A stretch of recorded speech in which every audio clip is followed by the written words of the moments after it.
All right, guys, welcome back. It's Tuesday. Is today Tuesday? Yeah, it's Tuesday. I get my days all mixed up. We're getting into the summertime. It's mid-May. I want to welcome everybody to our weekly conversations with Commodores. Man, I'm so pumped up for my guest today. We got Brian Murphy with the National Commodore Club. And if you guys don't know Brian, you're missing out. I got a chance to meet him in person a while back. We've talked a little bit. He's got an awesome job because not only is he working on the inside at Magoogan, and has access to all the sports and everybody at Magoogan, but he also deals with the public. He's got a great job. And I'm going to be quiet for a second, let Brian introduce himself and tell you a little bit about what he does. And then we're going to jump into all the great things that the NCC is doing these days. Good afternoon, Brian. Thank you. Thank you again for joining us, bud. Yeah, thank you, Bernard. And I appreciate the nice, kind words there. Certainly, very humbled to be on your show here. And I know there's been so many Commodore greats that have been on it before me and will continue to be on this. So we just want to say we really appreciate what you're doing, keeping this community of Vanderbilt fans, supporters, former student athletes engaged and connected. And that's a lot of people's job in here. And we appreciate when you guys do it yourselves. So thanks so much for having me. As Bernard alluded to, I'm in the National Commodore Club. So I am a development officer, a frontline fundraiser, as we like to say here in the industry. So I have the distinct pleasure of meeting with Vanderbilt fans, alumni, donors, former student athletes, and, really just kind of telling them what's going on, building relationships, and then, of course, hoping that they will provide some support or be philanthropic towards Vanderbilt Athletics or our teams or our capital campaign, Vandy United, or scholarships. So, there's about 4 or 5 of us on staff that are really frontline fundraisers. And we go around the country because, as you know, Vanderbilt only has about 15% of living alumni in the Nashville market. So we need to get out there. We love seeing people all over the country. Obviously, COVID, we turned to more of a virtual strategy and way to get out there. But it's good to be back. I was in California last week visiting with some supporters, which is nice. So, yeah, we appreciate it all and definitely happy to be here. Well, I bet getting back out on the road has it's good and bad, but I suspect that fundraising and making those interpersonal connections, that's tough over Zoom. There's nothing that replaces being in the presence of the people who you're dealing with, regardless of the reason. But I'm sure fundraising has its own challenges, whether it's in person or in Zoom. Brian, how many student athletes approximately does Vanderbilt now have? Around 350 student athletes. And when volleyball comes on board, that's at least another 50 or more. And I'm hoping and praying one day we're going to add softball to that list as well. From a landlocked or a space standpoint, I'm sure that the heads who make those decisions are trying to figure that out. Sure. But we've heard the term ever since any of us have been enrolled or had any interest in Vanderbilt. We've heard of the National Commodore Club, the NCC. But I want you to tell us, what is it? What is it right now? And what's it doing to support all those 350 odd student athletes? Absolutely. The National Commodore Club simply is the fundraising arm of the athletics department. So what does that mean? Anytime someone wants to donate to athletics, no matter what area of athletics, it technically goes through the National Commodore Club. So we are centralized at Vanderbilt in development, which means we report up through all of university development and alumni relations. You can kind of consider us one unit of 9 different units, the other 8 being the colleges around campus. But we're a unique breed, right? We're housed in the Magoogan Center. We also report up through Candace and athletics. We our 3 main buckets, right, that we kind of fundraise for. One is Vandy United, which is our capital campaign. Anytime there is a facility renovation project, now a master facility plan with Vandy United, that's our top priority right now for Vandy United. And then each sport has its own excellence fund, we call it. So some of them are just simply the sport excellence fund, like men's basketball excellence fund. And some of them have their own unique name: Champion Circle for Vanderbilt baseball, Gridiron Club for Vanderbilt football. So those, as we like to call it, are annual funds, and any gifts made to those excellence funds go directly to that sport to use at their discretion outside of their operating budget. So, each sport gets an operating budget annually, but then they have this fund that they can use for, program enhancements, recruiting, travel, anything they really need that year. And then scholarships and endowments is the other big bucket. So you can name and endow a scholarship, and that can be designated to a specific sport, a specific major at the $100,000 level, but that can be paid up to 5 years. So essentially, if you wanted to make the Bernard Nomberg football scholarship given to a certain position every year, you would be able to do that. And also we work in planned giving as well. So anyone that wants to include Vanderbilt in their estate or will. Along those lines, I may have to talk to the fellow alums who are the holders for place kicks. That maybe we may target that very specific. Brian, how you could do it. I have 1,000 questions. Sure. When I make a donation to the NCC, or I make a donation to the Giving Day back in April, or just calling you up, how do I designate, hey, I want my money. I played football. I want my money to go to support the football program. I love what the university does as a whole, but I don't necessarily want my money to go to the English department. Sure. How do we do that? How does that work? So the easiest way is online. If you go to nationalcommodoreclub.com or VU Commodores, you'll see links to give now. And that'll drive you to an all athletics fund page, and you can click on which fund or which sport you would like to give to. And it's a very simple platform to go through. You can set up pledges online. If online isn't your thing, and I know that's not easily adaptable for some people, we're a phone call away, we're an email away, and you can simply say, hey, I would like to give to this excellence fund or Vandy United, and we can either put you in touch with gift and donor services, call them to take your credit card. You can send a check in. We can provide you the address. So really, we don't want to make it difficult at all for people that are willing to give. So any way that they prefer, we have a solution and a way for them to do so. And I thought that you did. In modern times, I know you have to accommodate those who want to give. I want to welcome Julie and Luke Wyatt, OJ Fleming, Pat Akos, and some others who are with us. I'm talking with Brian Murphy. All right. He's part of the National Commodore Club, and we're just talking about what the club does to support the athletics departments. You mentioned endowment of scholarships. Do the different sports, like football, are there any endowed scholarships within the football program? Is that something that's publicly known? I don't know that. Yep, we have a number of endowed football scholarships from former football alumni and other supporters that want their scholarship to go directly to a football student athlete. That is, with 85 scholarships, that is absolutely our largest scholarship need. I looked at the numbers today, actually, and if you say the average return in the market is 5%, right, on a scholarship endowment, in order to fully fund those 85 scholarships, say at an average 74,000 tuition, I think we would need around $117 million. So, some schools like Stanford is by far, in a way, no school is like Stanford. They have every single sport fully endowed. We do have some programs fully endowed, which is incredible. So it really helps with that sport and the recruiting.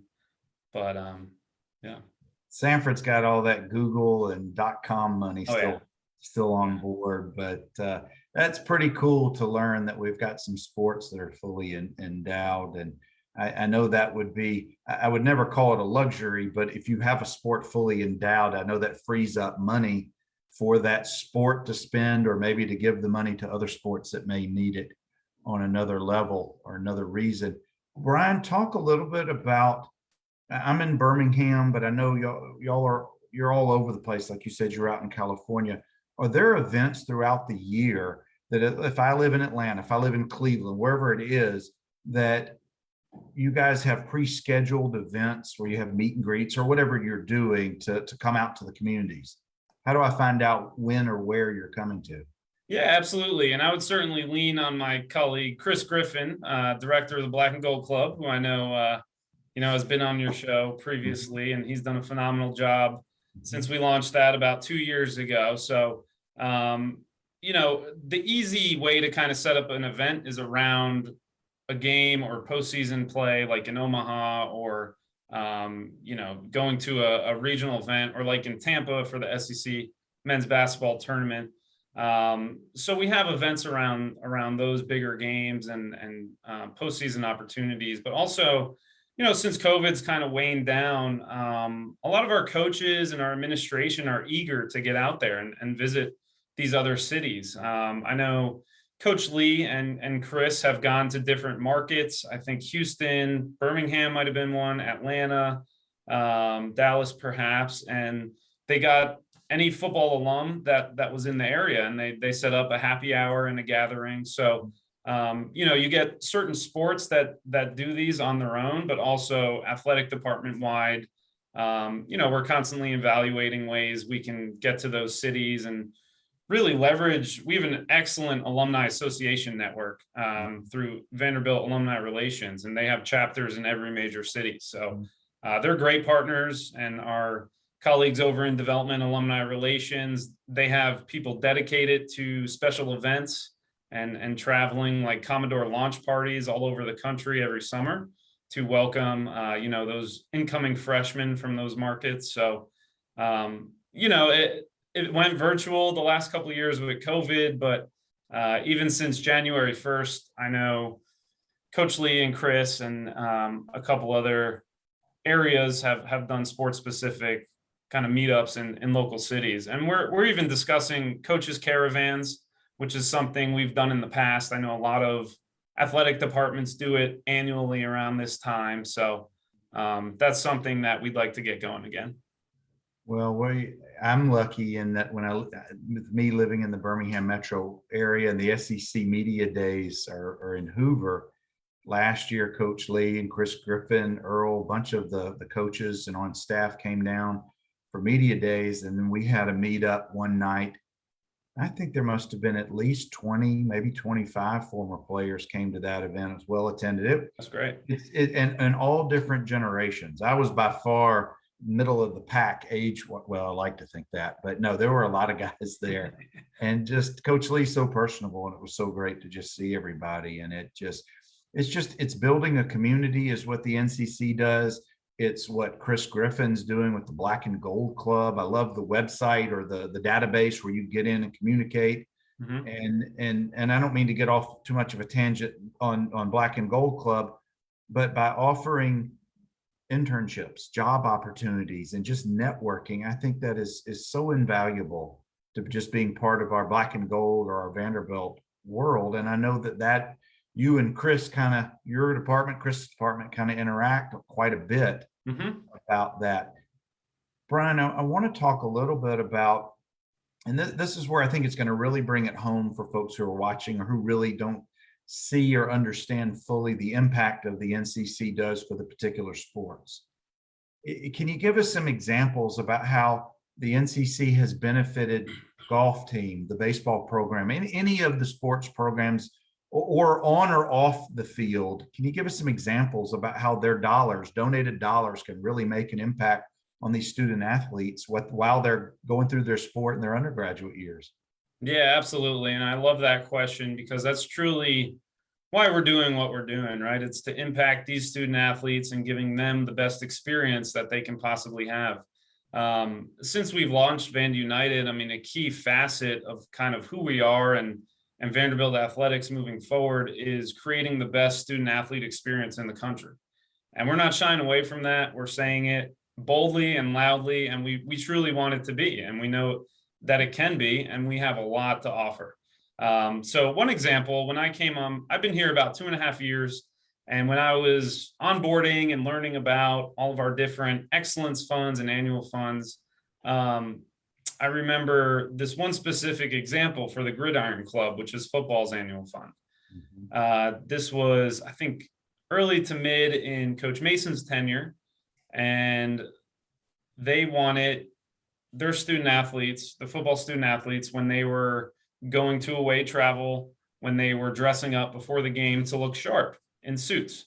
And unfortunately, some student athletes couldn't afford suits, right? I mean, they're college kids and coming from all different socioeconomic backgrounds. So what they did, they leveraged the money in the Gridiron Club and were able to fit and buy every single football student athlete a brand new suit that they can wear, for team travel, even for presentations in class, right? I mean, it's not only about just kind of what they're doing as a football team, but also in the classroom and helping them with some of those tangible items. So that's something that's stuck with me, just knowing the impact that had on student athletes and, more tangible items directly related to performance. Like I know baseball uses some of their Champion Circle funds for, they have the wearable technology vest, right? So they kind of wear that during practice, and it monitors their hydration and all of their different levels. When you saw Spencer Jones get his uniform top That's right off, he was wearing it. Yeah. Clearly visible after the game the other night. Yeah, it kind of looks like a sports bra, but you gotta do what you gotta do. But and then like kind of force plate mound technology. So in our pitching lab here in the baseball facility, everything is monitored. So it goes into technology. And then lacrosse was a really good example too, just kind of how each year we sit down with the coaches and the staff and say, all right, how do you want this excellence fund money to support you guys this year? And what can we do better to help you reach your goals? So COVID hit, right, in 2020, and the lacrosse season starts early in the spring. And they said, listen, we have an amazing group of parents who traveled to Nashville. You think of the lacrosse hotbeds, right? Northeast, Maryland. We have a lot from Memphis, even California. They're doing a great job recruiting all over the country. And these poor parents couldn't come watch their kids when they kind of scheduled their whole spring around that. So what we did, and we kind of calculated the investment, but we had a little mini fundraising campaign for the Lacrosse Excellence Fund, and we raised money so that we were able to stream every single home game for the lacrosse team and even some away games. It wound up being mostly every game was streamed live on YouTube. We had hundreds and hundreds of viewers. And so, it was kind of making that connection and figuring something out, because it was out of our control that the parents couldn't be there.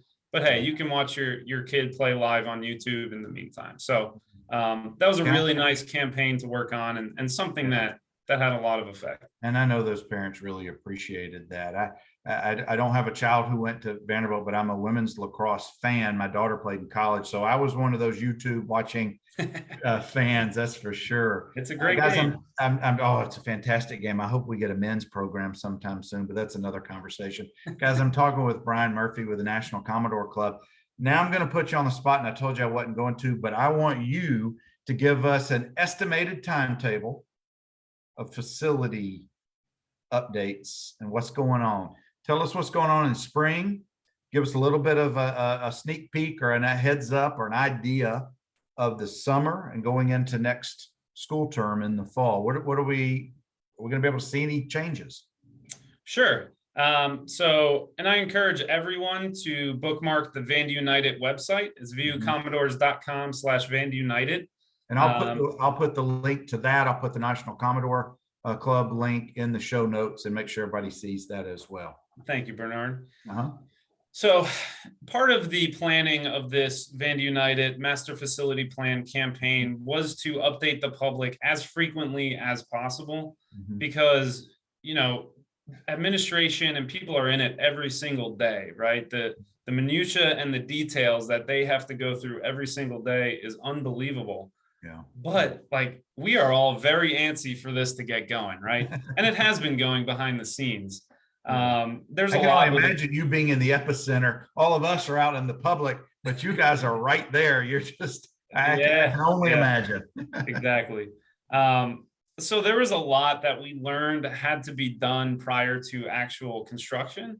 That included, and this is public information and some of the past update articles you can find on the Vandy United website, but that included the university building an entirely new power plant to power all of the new square feet in these new buildings, right? Yeah, So a lot of people aren't happy that Palmer Fieldhouse had to go, but you got to do what you got to do. And by exactly, the way, and that was another step in order to clear what we needed to clear for the North End Zone Basketball Operations Center to go up. So that will be the first to physically start being constructed on, and that'll be later this summer, early fall. People will begin to see progress back there. So again, wish it was a little earlier, but they came across that a massive sewer drain ran through the north end zone, and so we kind of have to reroute that before we dig into the ground. So it's a lot of those civil engineering and things that you wouldn't even think of, right? But it comes up, and then you have to kind of strategically figure out that timeline. So we'll begin on that, in a few months, and then South End Zone facility will follow after that, and then what's interesting. So right behind your head there, Bernard, is the McGugin Center, and that attaches to the football operations center side of McGugin. So that is entirely going to come down.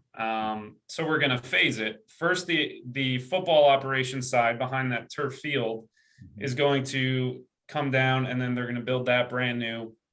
So football will move to the McGugin Center side, where athletic administration, student athlete services, where I'm actually sitting right now, is. So we'll have to go somewhere else or remote, which is fine. And then once football moves into their brand new palace, then they'll start on this side of McGugin Center. You're going to be over here in the parking deck. Hey, if COVID taught us one thing, it's you got to be flexible, and remote work definitely works. So yeah, well, that's, guys, I'm talking with Brian Murphy. He's given us a little bit of an update on the facilities. For those of you who are curious, I think Enrique is on third base. It's in the bottom of the fourth inning with Bulger up. We're up 2-1. Oh, we're now up 4-1. I wonder if Bulger just hit a home run. There we go. I can't really see all my stats here, but anyway, we'll get back to that in a few minutes. But Brian, when we come, and I realize you can make all the best of plans, but like you said, they found things even before they've really got started that may or may not have anticipated. So I couldn't imagine being an engineer, much less taking on a project like this. I know it's a huge team. They're awesome. But when football season rolls around in September, McGugin will still be McGugin. I assume they'll still be working on that power plant where Palmer used to be. But until that gets built, am I correct in saying the infrastructure, or excuse me, the buildings themselves can't start to be built until the power source is created? Yeah, and just to be clear, the new power plant isn't where Palmer Fieldhouse is. That's going to be where the new North End Zone building is. Right. The power plant will be other side of campus, kind of behind the rec center area. Gotcha. But yeah, we are not going to change any of the seating or current structure of the stadium for this upcoming season, but we're going to begin construction behind the North End Zone.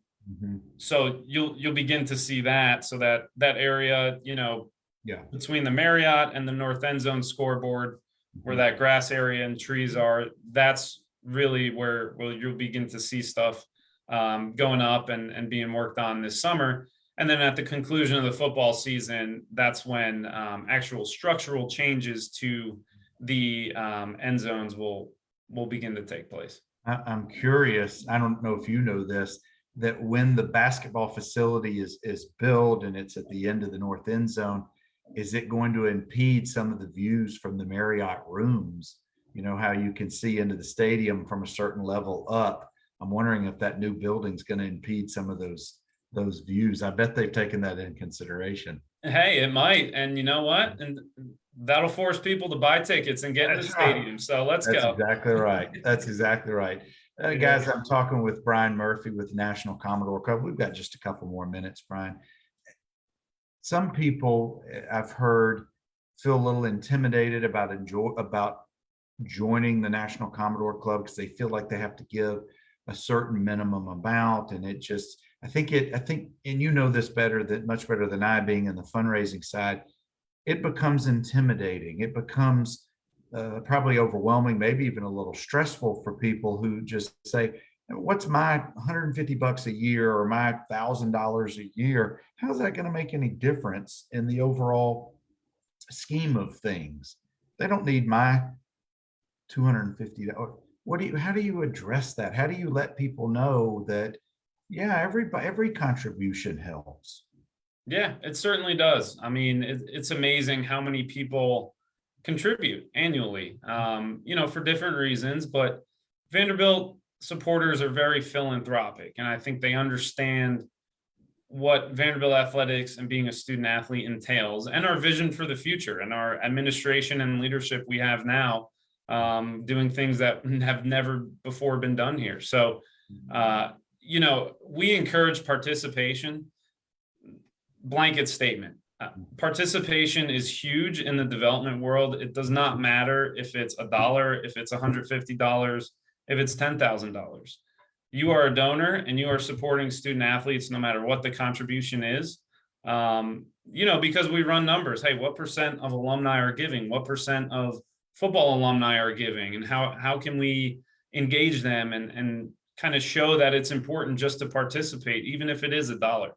I think with Vandy United, especially, encouraging participation, because when people give, they feel like they're part of something, and we want them to feel like they're part of something bigger, right? Like we are a part of something bigger than ourselves. And if you donate, then you're more inclined to tell your friends who went to other SEC schools, like, hey, look at what Vanderbilt's doing. Like, this is no joke. They mean business. Look at these plans. Look at the investment.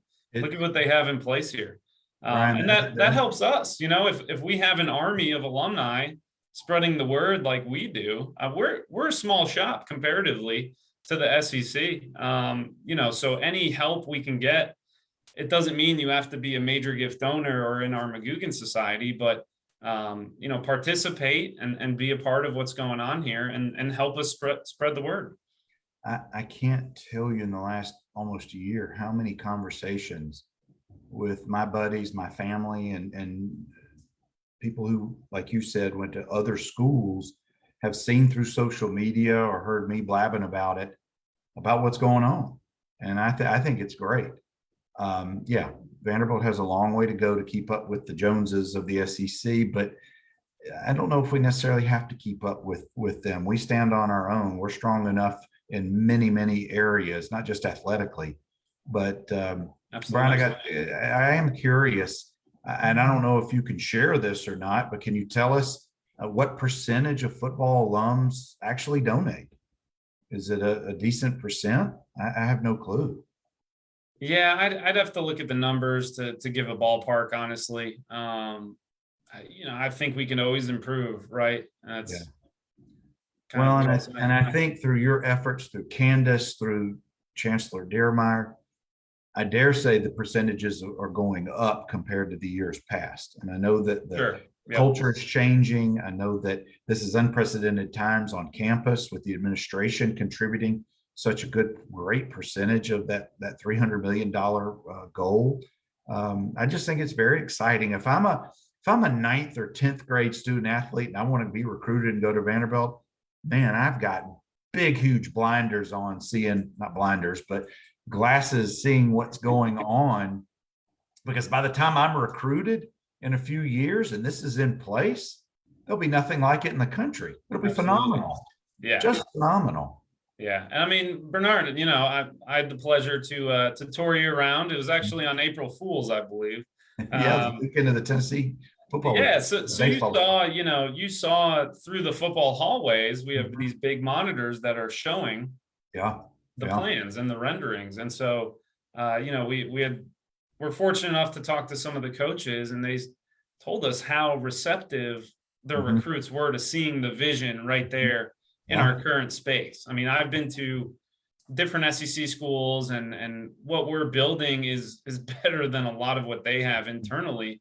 Yeah. But these kids are going around to those schools now, right? So it's getting them to buy into what's going on with Vandy United Yeah. and Coach Lee and his culture. And you saw that with recruiting last year and what we're doing this year. And I think it's all coming together. A few short, these years will pass quickly in the next couple, and then we'll look back and we'll be in an incredible spot.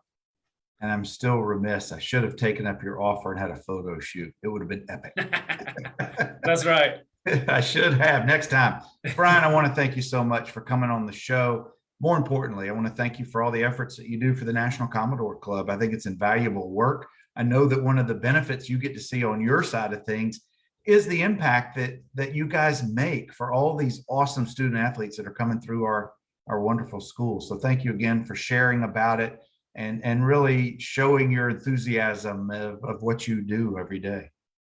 Absolutely. Thank you so much for having me, Bernard, and sharing a little bit about myself and what I do. And everyone listening and watching, we really appreciate you just being a part of this community. And, if there's anything we could do ever, just feel free to reach out. Our contact info is all over on the Commodore Club site, and just ask Bernard, and, happy to have a conversation or email and anything you need. And again, I'll put the National Commodore Club and Vandy United website links in our show notes.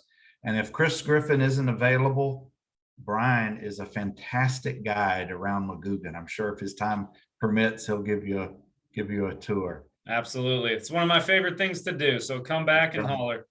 See you guys next week. Anchor down. Anchor down. Thank you.